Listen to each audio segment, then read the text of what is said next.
Amém. Graças e paz do Senhor Jesus Cristo a todos. Eu achei estranho porque eu pedi ao Tiago não tem um púlpito, um estante? É porque eu uso Bíblia ainda, não consegui me adaptar com iPad, iPhone, todos os ais e tal. Eu disse, como assim? É um púlpito que a gente prega, um negócio desse tamanho.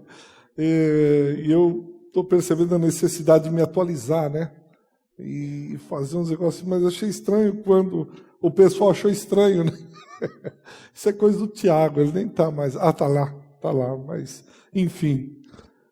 Eu queria agradecer primeiramente a Deus por estar aqui nessa noite e também agradecer ao Ari, que bondosamente tem convidado.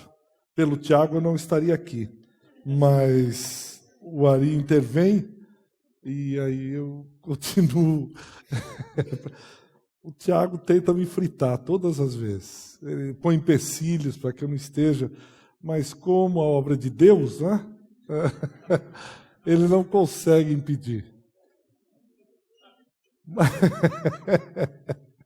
Mas enfim, quando o Tiago me passou o tema e passou o capítulo de Lucas, capítulo 21,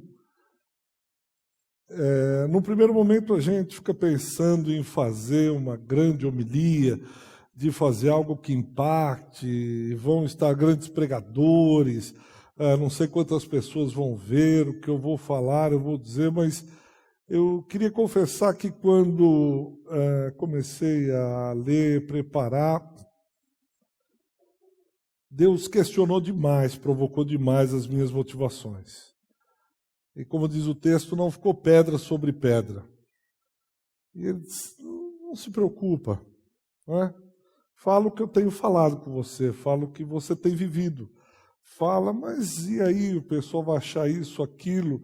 Ele começou a confrontar, porque a gente fica com umas vaidades bestas no coração, algumas idiotices típicas do homem. E Deus disse, não é assim não, falo o que eu tenho, eu vou pôr as palavras, eu vou dizer. E o texto fala justamente isso, né? E consolando e confortando o coração, e dizendo, não se preocupe, vá lá e fale, deixa que o resto é comigo. Então, eu queria falar um pouco mais do coração. Queria falar um pouco mais, batendo um papo, conversando, dizendo, olha o que Deus falou comigo na palavra, repartindo um pouco aquilo que Deus falou comigo. Então, Lucas capítulo 21, ele diz, estando Jesus a observar, viu os ricos lançarem suas ofertas no gasofilácio. Viu também certa viúva pobre lançar ali 2 pequenas moedas. E disse, verdadeiramente vos digo, que esta viúva pobre deu mais do que todos, porque todos esses deram como oferta daquilo que lhe sobrava.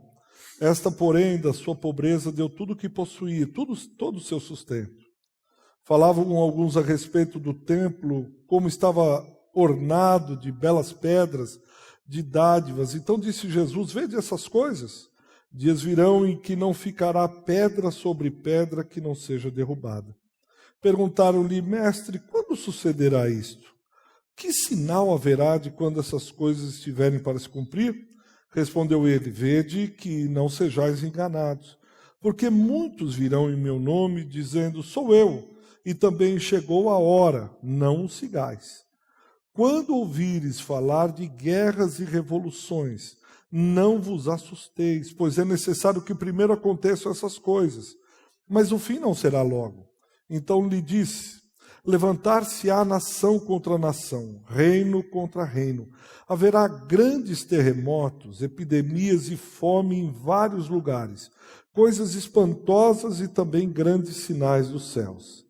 Antes, porém, de todas essas coisas, lançarão mão de vós e vos perseguirão, entregando-vos às sinagogas e aos cárceres, levando-vos à presença de reis e governadores por causa do meu nome. Isto vos acontecerá para que deis testemunho.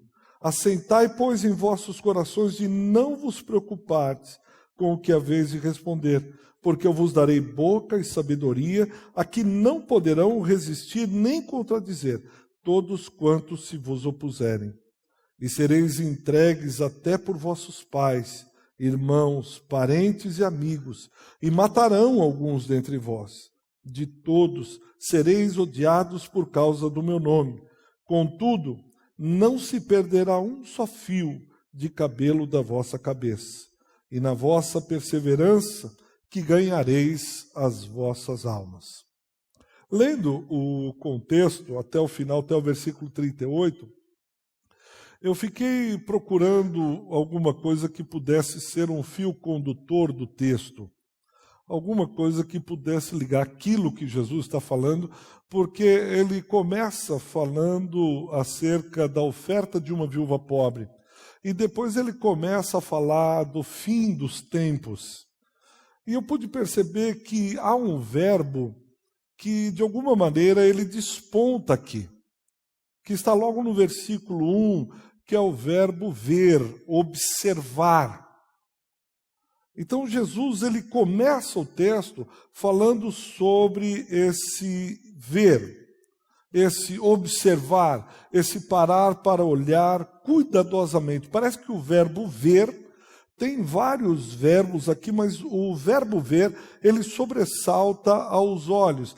Ele observa, vê os ricos, ele vê a viúva pobre, ele diz, olha, vede essas coisas, olha, vede que não sejais enganados, olha, vede isso, vede aquilo, vede como olhando e dizendo, tomem cuidado com a maneira como os seus olhos veem. E logo eu me lembrei de Mateus capítulo 6, versículo 22, quando Jesus diz que se os seus olhos forem bons, a sua maneira de enxergar o mundo for bom, todo o resto será bom. Abra a sua Bíblia lá, o seu iPad, em Mateus 6, 22, e ele fala sobre essa questão dos olhos.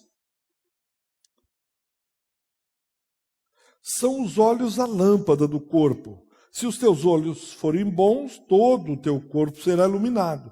Se, porém, os teus olhos forem maus, todo o teu corpo estará em trevas. Portanto, caso a luz que há em ti sejam trevas, quão grandes trevas serão? Então, parece que ele não está falando do grau da lente dos seus olhos, mas parece que ele está querendo dizer como é que você vê o mundo, como é que você observa as coisas, qual é a sua cosmovisão, como você vê a vida, como você vê aquilo que está ao seu redor, como é que você enxerga, essa é a questão. E o tempo todo ele vai estar falando, olha, dependendo de como você olhar, dependendo de como você vê, o teu jeito, a tua maneira, você vai ser bom. Se os teus olhos são bons, todo o teu corpo será bom. Os olhos são como a lâmpada, o candeeiro do corpo.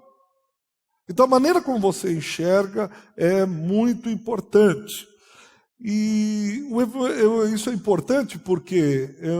só um pretexto aqui, você pode dividir o Evangelho de Lucas, há um comentarista bíblico, que ele divide pelo menos em 5 partes. Eu vou dizer por que eu estou dizendo isso. A primeira parte é a preparação para o ministério, os primeiros 4 versículos, a grosso modo. Depois é como a preparação para o ministério de Jesus, depois o ministério de Jesus da Galileia, depois a viagem de Jesus para Jerusalém por conta do ministério, o ministério em Jerusalém e o final do seu ministério, morte e ressurreição. 5 partes que estão em torno do ministério. E quando Jesus está falando aqui no capítulo 21, ele está pegando como que o ápice do ministério para o fim. Então essa parte aqui é importante, não que as outras não sejam importantes, mas Jesus dá um destaque muito grande a essa parte, que é o seu ministério em Jerusalém, o seu ministério na cidade santa. E aí, quando ele está nesse ápice do ministério para o fim, onde vai ser sua morte e ressurreição, ele sai dizendo, olha, observa, veja como você vê as coisas. A perseverança em manter os seus olhos bons, a perseverança em manter-se com todo o corpo iluminado através do candeeiro, que são os seus olhos. Esse é mais ou menos o contexto. E ele não só está, como ele está na sua semana, entrando na sua semana decisiva. Ele está falando provavelmente aqui na terça-feira. Ele está sentado no gasofilácio, perto do gasofilácio.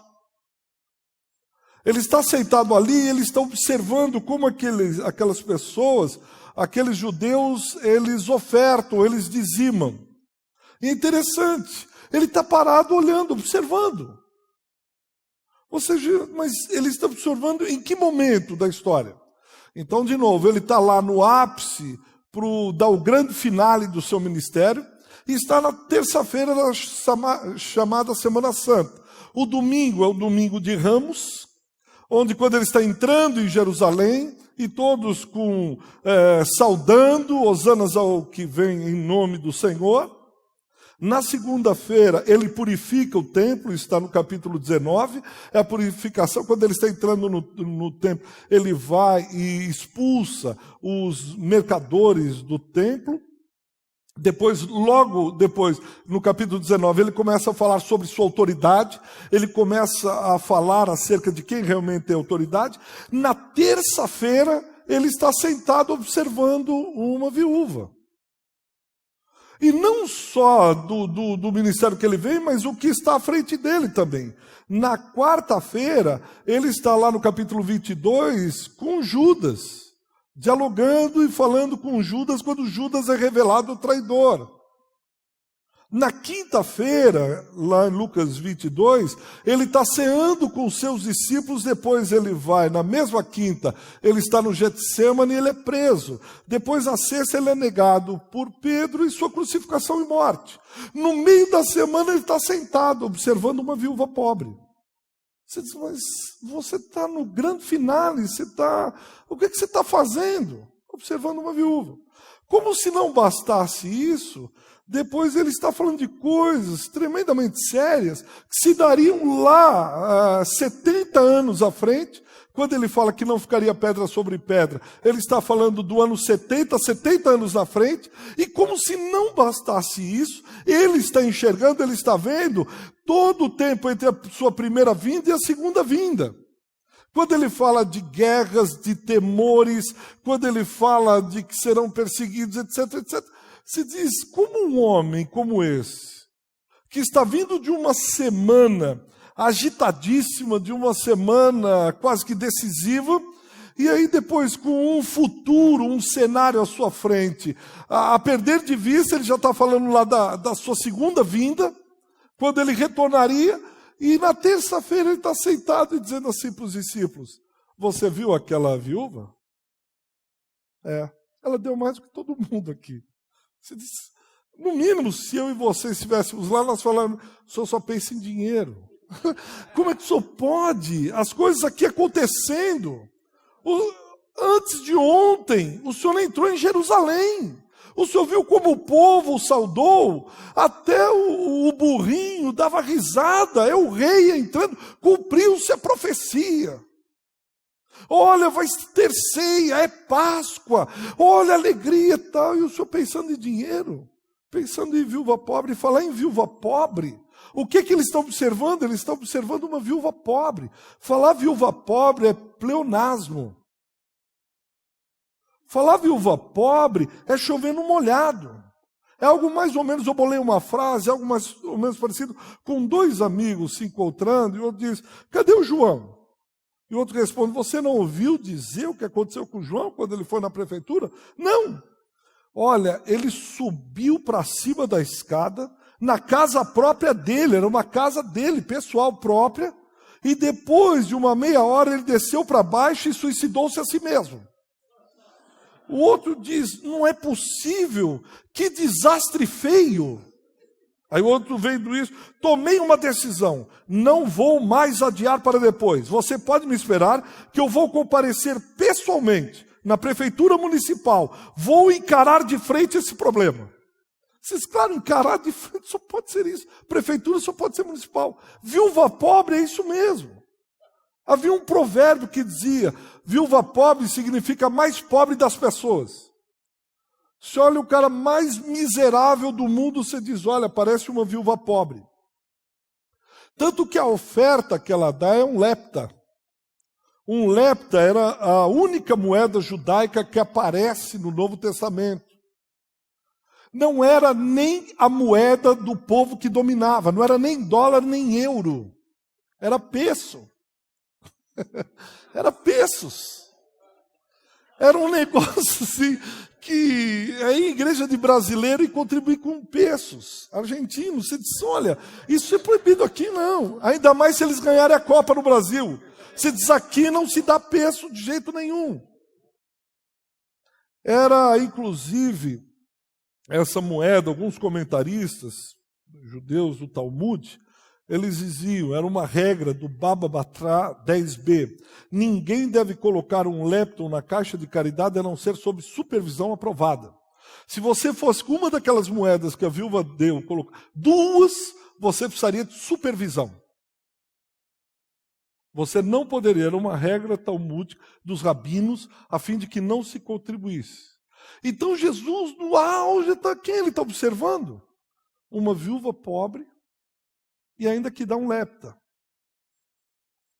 Parece que Jesus está observando alguém que aparentemente necessita de mais cuidados, mais do que qualquer outra pessoa. Ele está olhando para alguém extremamente fragilizado da vida, e ele para, é um cuidado que eu e você precisamos ter, de parar o ministério mais agitado desse mundo, a igreja mais próspera do planeta, para observar uma viúva que contribui com lepta. Ele faz isso. Eu não sei se nós fazemos. Mas ele para, olha para aquela mulher e diz, essa mulher aqui contribuiu mais do que todos. E essa palavra no grego é como se ela tivesse contribuído, ajunta todo mundo que contribuiu. Ela deu mais do que todos aqueles que contribuíram juntos.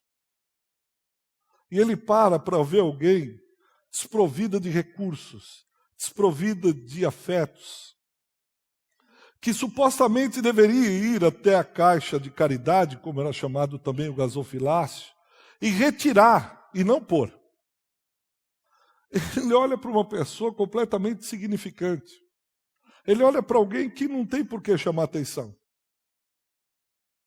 E qual é a atitude que chamou a atenção do mestre a fim dele parar o seu ministério para observar?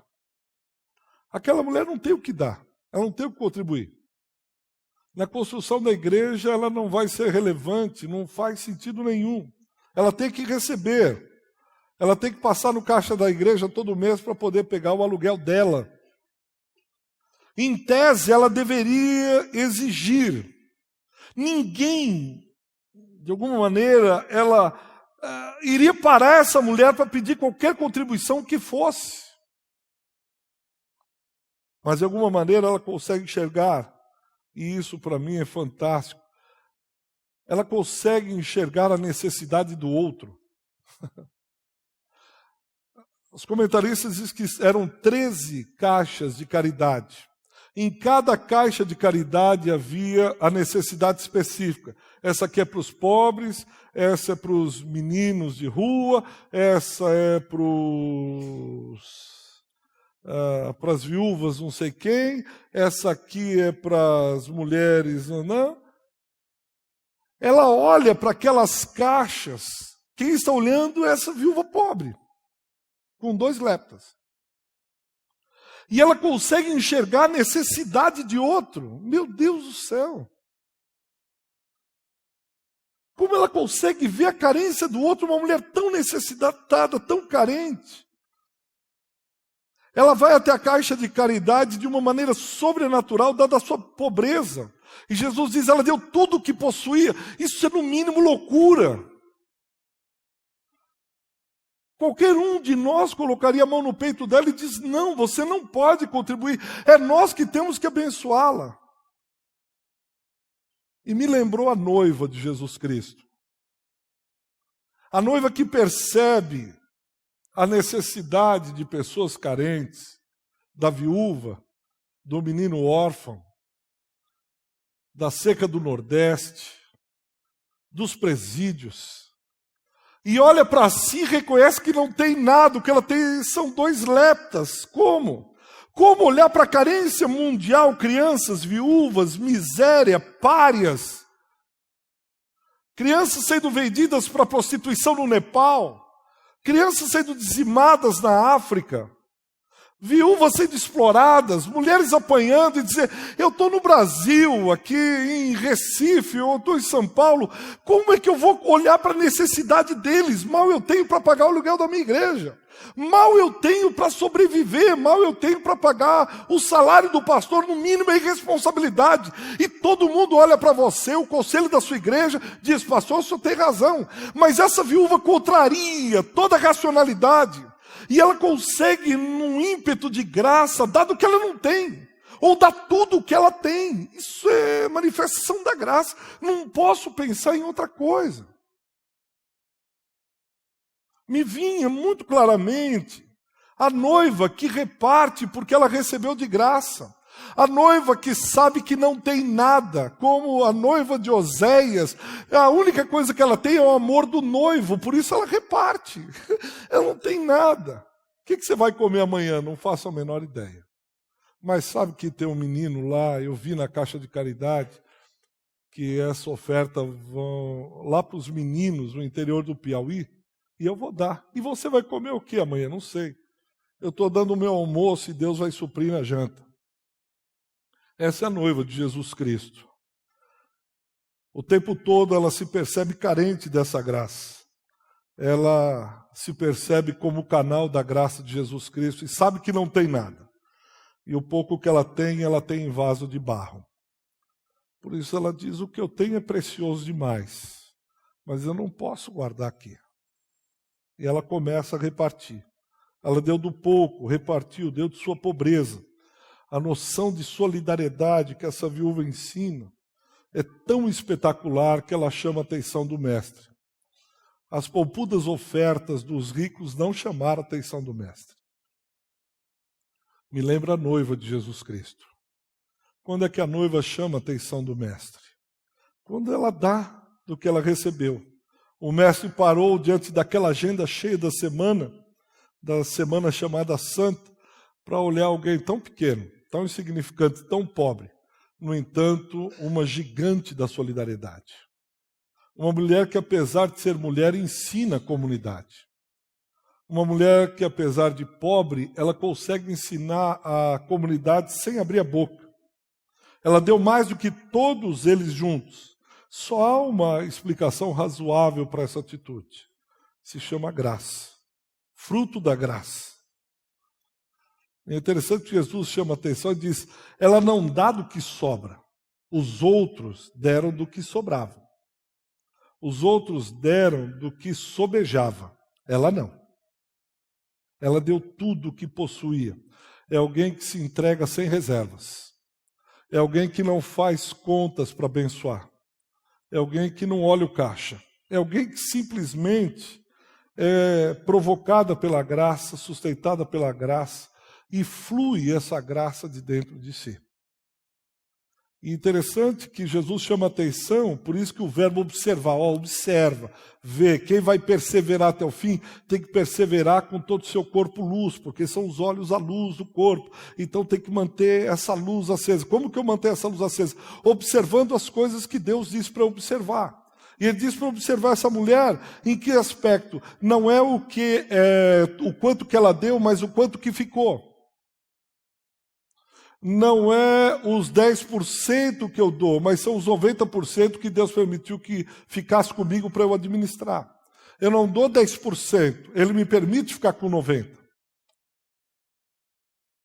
Essa é a diferença. Ele diz, olha, o que chamou a atenção do mestre, no versículo 4, diz, porque deram o que sobrava. Esta não. Da sua pobreza, ela deu tudo. E em outras palavras assim, do que ela não tinha, ela deu. Não irresponsavelmente, mas como fruto da graça, da caridade. E eu entendo que essa mulher, eu fiquei pensando na hora que ela ofertava, ela podia ter uma cara de dor, de desespero, de sofrimento e dizer para os rabinos, olha, eu não tenho nada. Meus filhos, eu não sei onde estão. E todo mundo ofertaria para ela sem crise nenhuma. Quer dizer, não, vamos levantar um clamor aqui, vamos fazer uma oração. Mas ela dá tudo que ela tem. Parece que quando a graça se manifesta, levanta a gente como viúva no meio da igreja. Para que a gente observe e não se esqueça de dar tudo que a gente tem.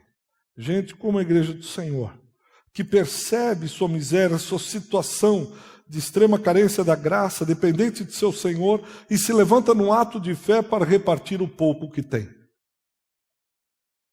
Não espera o bolo crescer para repartir, mas o pouco pão que tem, certamente reparte. Isso lembra João capítulo 6.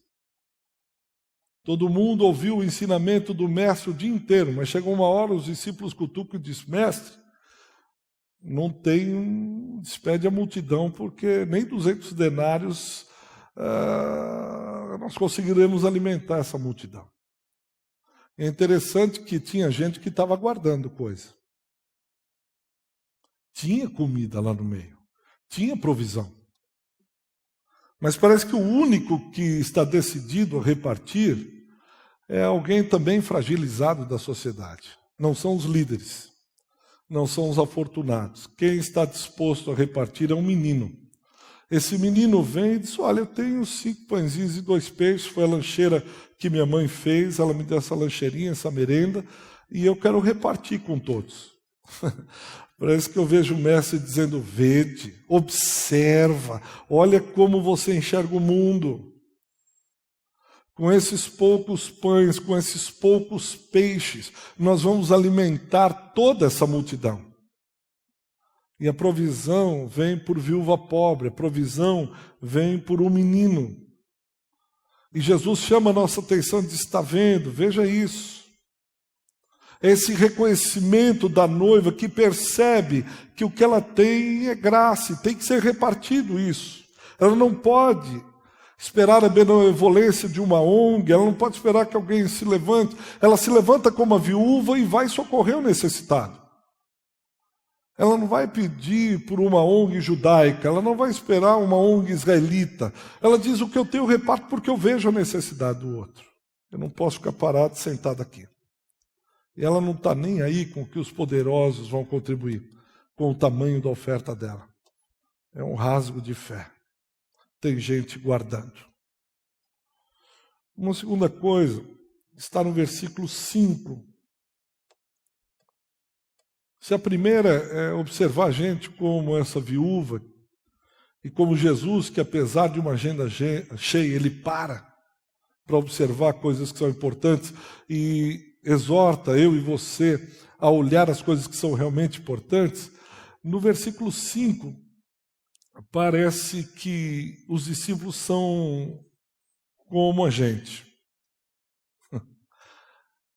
Você está aqui desde quinta-feira, já ouviu muita coisa boa.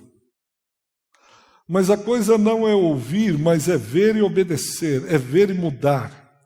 É ver esse evangelho que confronta e transforma. Você já deve ter ouvido milhares de sermão, você já deve ter feito estudo bíblico, mas o quanto isso transforma a gente? Como a gente sai depois de uma conferência dessa? Como a gente sai depois de ver a Eglo, ou ver outros, a escola da vida, e ver outros... Como que a gente sai disso tudo? Olha o versículo 5, como os discípulos saíram. Jesus está falando assim, põe os seus olhos no que a viúva fez, está vendo, ela deu tudo o que tinha, está vendo? E depois daquele sermão, daquela pregação, olha o versículo 5.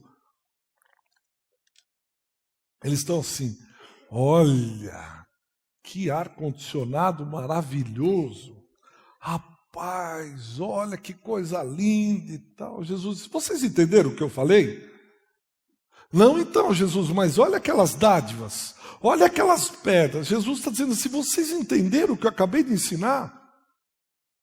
Eu acabei de ensinar vocês e vocês estão falando e observando outras coisas.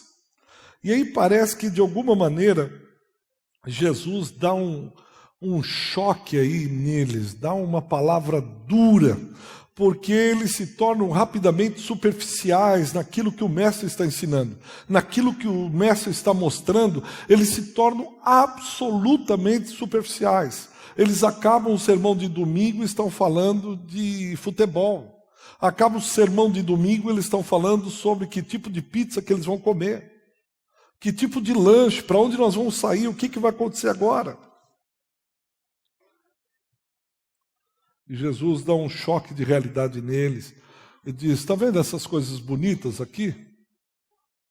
Não vai ficar pedra sobre pedra que não seja derrubada. E olha como ele começa o versículo 6.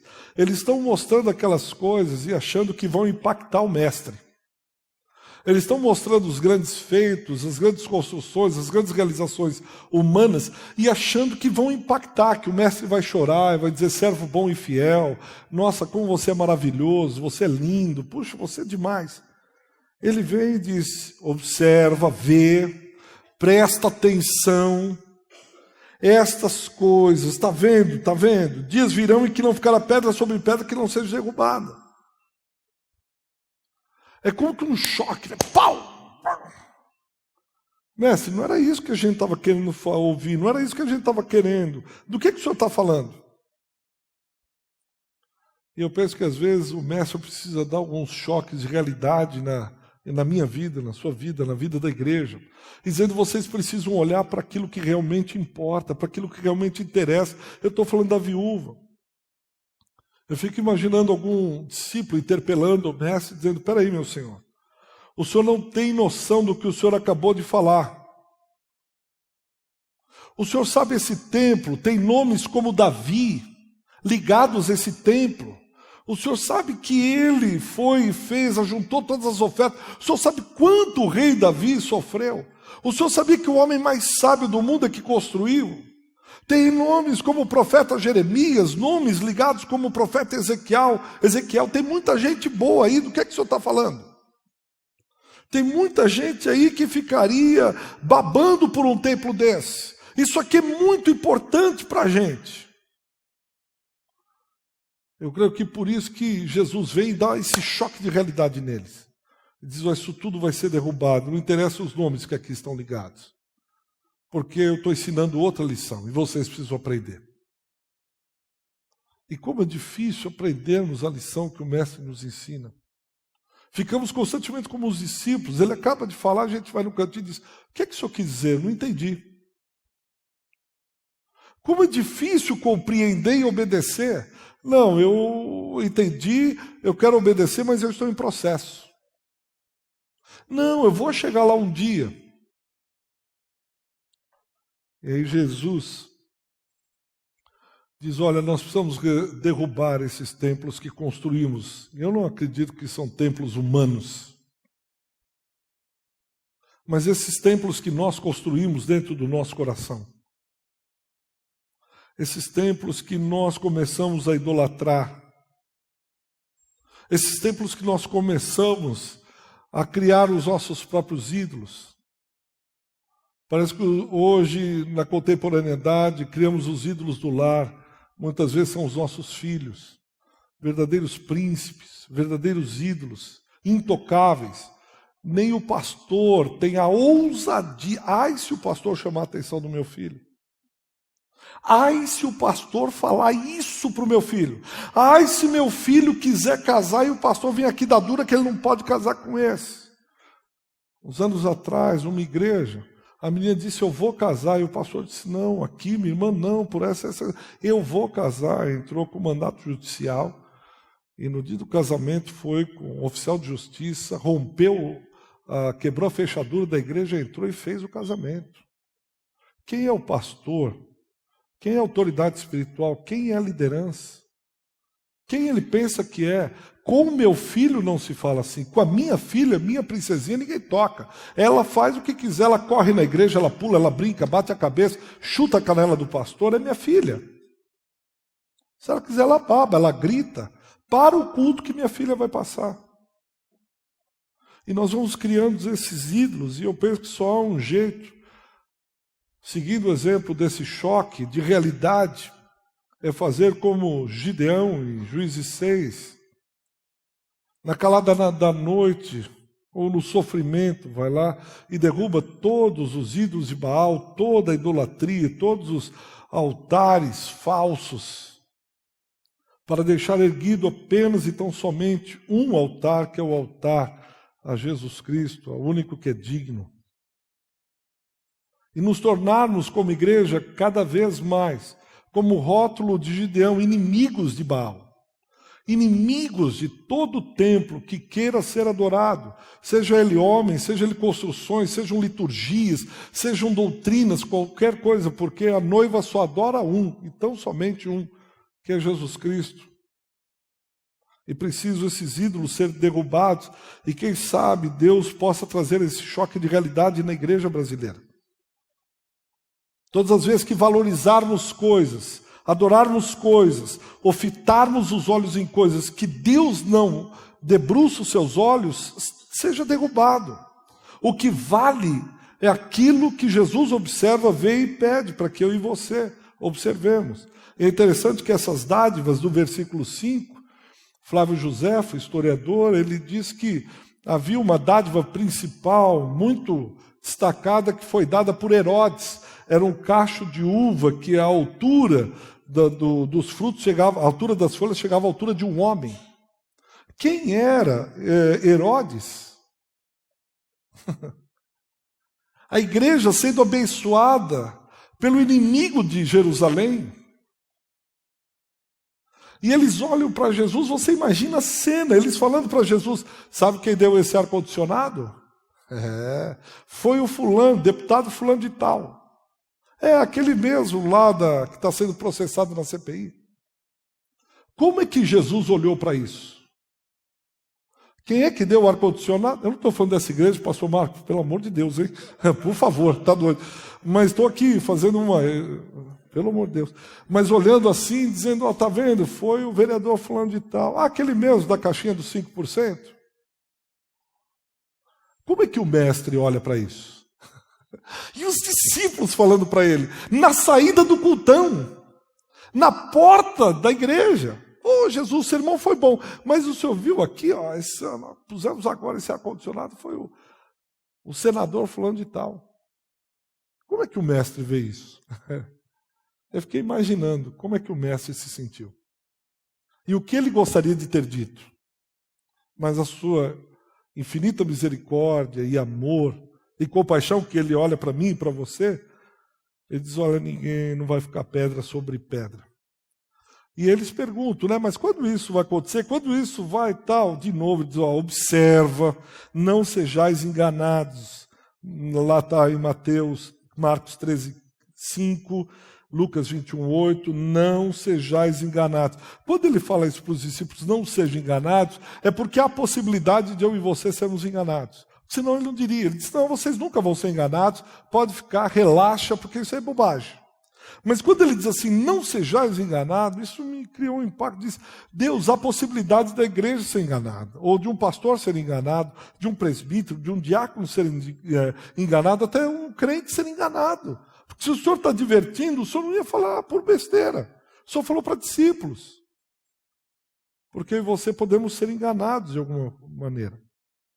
Ele diz, nossos corações podem nos passar a perna. Por isso, tomem cuidado. Observem bem isso. E parece que ele vai, ao longo do texto, dando dicas, sinais, placas de alerta, advertência. Eu vou dar essas dicas, eu vou dar sinais, eu vou dar placas de advertência, mas há possibilidade de vocês serem confundidos, versículo 8. Há possibilidade de vocês serem enganados. E ele diz, olha, vede que não sejais enganados, porque muitos virão em meu nome, dizendo, sou eu também. Chegou a hora, que coisas são essas? Que ele diz no versículo 7. Vede isso, porque coisas vocês podem ser. Que coisas são essas? E aí ele começa a relatar que coisas são essas. Templos, ofertas dos mais ricos, dádivas, presentes de Herodes, aqueles que vêm em meu nome, todos ligados à religião. Não é nenhuma advertência que ele olha e diz assim, olha, vem um monstro vermelho com 2 chifres, o rabo pontiagudo, ele tem um tridente na mão, cuidado. Ele não fala isso. Cuidado que vem a vizinha do lado que vai jogar pedra, mas ela é não sei, não é. Cuidado com as coisas que acontecem dentro da igreja. Cuidado com as coisas que são muito peculiares para vocês. Vede, olha, observa, analise, escuta o que eu estou falando. Esse tempo vai chegar. Esse tempo chegou. O tempo em que nós teremos seguidores. Os seguidores não serão mais seguidores de Jesus Cristo. Serão seguidores desses homens. Eu acho muito interessante a linguagem do Twitter, do Facebook, né? Eu tenho 5.000 seguidores, eu tenho 7.000 seguidores. Uma professora de antropologia na PUC, nós estávamos fazendo uma mesa semana passada, e ela falando, ela disse, alguém disse para mim, professora, só precisa fazer um Facebook. Eu disse, para quê? Olha, só tem muitos seguidores, só pode ter aí não sei quanto. Ela falou, eu não sou pai de santo, eu não sou não sei o quê para ter seguidor, não sou Messias. Quem tem seguidor é Messias. Ela é incrédula. Eu fiquei olhando, dizendo, olha a visão dela. Eu disse, que negócio é esse de seguidor? Ele disse, vede que não vos enganem, né? Com seguidores de si mesmo, não são seguidores de Cristo. Versículo 9, ele fala de revoluções, guerras. Mas olha o que ele fala, olha, vocês vão observar isso. Mas a única coisa que ele fala é assim, não se assuste. E isso é necessário que aconteça. Não ponha o seu olhar, não foque nessas coisas. Vão ter gente com seguidores, vão ter guerras, vão ter revoluções, mas vocês não se assustem. Como assim não se assustem? Eles dizem, não, isso aqui é tranquilo. Pessoas vão dizer que eles são o Messias, não sigais. Versículos 10 e 11. Vocês vão ver nação contra nação, reino contra reino, terremoto, fome, epidemia. Isso são só sinais, são só placas. São só advertências. Não se assusta, fica tranquilo. Aí, no versículo 12, ele vai dizer, agora vamos lá, peraí. Essas coisas vão acontecer, mas são sinais. Não fique observando isso. Não ponha a sua vida fazendo cálculo numérico cabalístico para saber quando vai ser isso. Não fique assistindo coisa, a volta dos que não foram, eles regressaram tal, para dizer, isso aqui não ponha o seu coração aí. Não ponha os seus olhos aí. Antes, versículo 12. Existe uma coisa que antecede essas coisas, algo que vocês precisam vigiar. Ver, para escutar. Verso. Antes essas coisas lançarão mão de vós e vos perseguirão, entregando-vos às sinagogas e aos cárceres, levando-vos à presença de reis e governadores por causa do meu nome. Agora uma perseguição pessoal, religiosa, no versículo 12. Então nós vamos ser presos, nós vamos ser perseguidos, Jesus diz, vão entregar vocês às igrejas, às sinagogas, vão levar a gente a reis e governadores, Jesus mas ainda não é para fixar o olho nisso. Como não? Aí ele mata no versículo 13. Isso tudo, se guerras, fomes e epidemias, vocês não se assustam, isso também não deve preocupar o coração de vocês. Porque isso tudo é para estar lá no versículo 13. Isso aí é porque vocês vão dar testemunho. Isso tudo eu estou preparando para vocês irem lá e dar testemunho. Porque eu vou separar alguns que vão ter o privilégio de serem mártires. Vocês vão estar lá na cadeia, dificilmente vocês iriam lá, ou teriam essa oportunidade. Mas eu vou levá-los até as cadeias, aos presídios, para que vocês possam testemunhar em loco. Fica tranquilo, isso é só para falar do amor do meu nome. Eu desejo que vocês estejam lá falando acerca das coisas importantes. Vocês precisam ir lá nos presídios, os cadeiões, aos reis, aos príncipes, para falar, para que eles entendam o que eles devem observar, o que eles devem ver, aonde eles devem focar. Porque eles estão completamente perdidos. Vocês precisam falar para eles e darem testemunhos que essas coisas são passageiras. O reinado, Brasília, Casa Branca, essas coisas são passageiras. são ilusões. Vocês vão estar lá para falar o que realmente importa, assim como eu vou fazer com Paulo. Isso é importante, isso vocês devem focar, o testemunho de vocês. Eles não chamariam voluntariamente vocês para ouvir o seu testemunho. Eles chamam vocês a Brasílias, a rede de televisões, para ouvir a sua última música, para ver o último carro que você comprou, quanto de capital político sua igreja tem. Aí eles chamam vocês aos gabinetes. Eles querem receber vocês, mas eles não estão interessados no testemunho. Eles estão interessados naquilo que o seu capital político pode fornecer a eles. O quanto de votos vocês podem ceder só para isso. Mas quando vocês forem algemados até a presença deles, o seu testemunho é outro. Porque até agora eles só estão chamando vocês para o gospel ostentação. Eles querem ver o gospel ostentação. Vocês com correntes de ouro, carrões, etc. Isso aí não vai provocá-los, isso não vai trazer choque de realidade para eles. Porque o funk começa assim também. O funk começa em defesa da periferia. O funk começa a ser uma música, junto com o movimento hip hop, ele começa a ser uma música para dizer o clamor da periferia, nós estamos angustiados. Mas rapidamente entra ali um grupo que diz, não, que isso, brother? Agora, tá ligado, velho? É correntona de ouro, mano. É aí, é carrão, é o funk ostentação. E parece que a igreja gostou desse negócio. E disse, não, sem martírio, mano. O gospel é ostentação, velho, porque Deus tem o melhor da terra. Então, Jesus está dizendo assim, ó, presta atenção.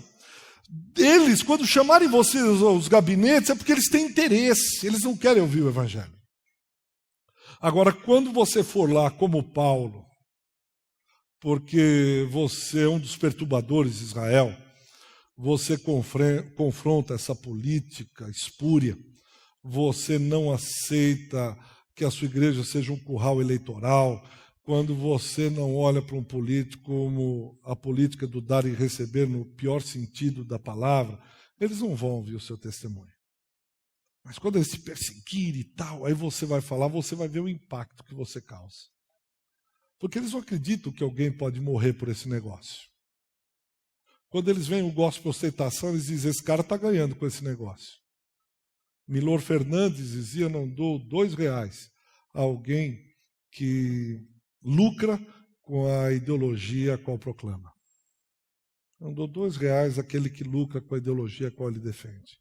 Mas quando você morre por alguma coisa que você acredita, e você diz, eu não quero nada, apenas pregar o evangelho, aí o pessoal fica tremendo as pernas. Porque eles entendem, então vocês não ficam preocupados. No versículo 14, o mestre também, olha, fica tranquilo, isso será assim mesmo, isso vai vir. Mas não fica aí achando o que eu vou dizer, o que eu vou falar, eu vou dar a palavra para você. Eu vou dizer o que vocês precisam fazer. Suas vidas serão irresistíveis, confrontadoras, desafiadoras. Pode ficar em paz. Você lembra que eu falei para vocês da viúva pobre? Vai ser a mesma coisa. Lembra como ela chamou a atenção no meio de tanta coisa? Vocês também. Lembra quando tinha tanta gente importante e ela chamou a atenção no meio de tanta gente importante? Vocês vão ser assim. Eu lembro do testemunho de um ex-morador de rua e anos pedindo comida na rua, até que ele bateu numa casa, ele disse, era de uma madame. Aí a madame estava no quintal, alguma coisa assim, ele bateu, ela chegou até ele disse, pois não, se só não me dá alguma coisa para comer, e ela era crente, ela disse, pode entrar, abriu o portão e deu um abraço gostoso nele, claro, eu vou preparar um jantar para o senhor não quer tomar um banho? Aí disse que abriu o portão da casa, tomou um banho, ele foi, ele disse, eu não entendi nada. Mas na hora de ir embora, ela me deu outro abraço. Eu nunca mais fui o mesmo. Hoje ele é um pastor. Ele disse, quando eu olhei disse, aquela mulher fazendo isso, eu disse, por que ela faz isso? É muito esquisito essas coisas. Observe, vocês não são prisioneiros. Acabou o meu tempo. Só mais um. Acabou? Cadê o Tiago? Acabou? 5 minutos eu termino? Posso falar 5? Só para concluir. Tá, só 5.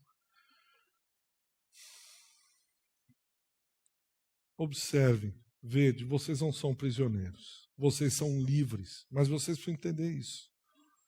Presos são aqueles que vos levaram para a prisão. Presos serão, eternamente presos, aqueles que não se renderem. Aqueles que não entenderem essas coisas. Pais, irmãos, parentes, amigos, não serão tão amigos assim, é só aparência. Contudo, não se perderá um só fio do seu cabelo. É interessante. Claro que não dá para entender isso aqui literalmente, porque muitos morreram. Mas ele está dizendo assim, eu vou ter cuidado de vocês.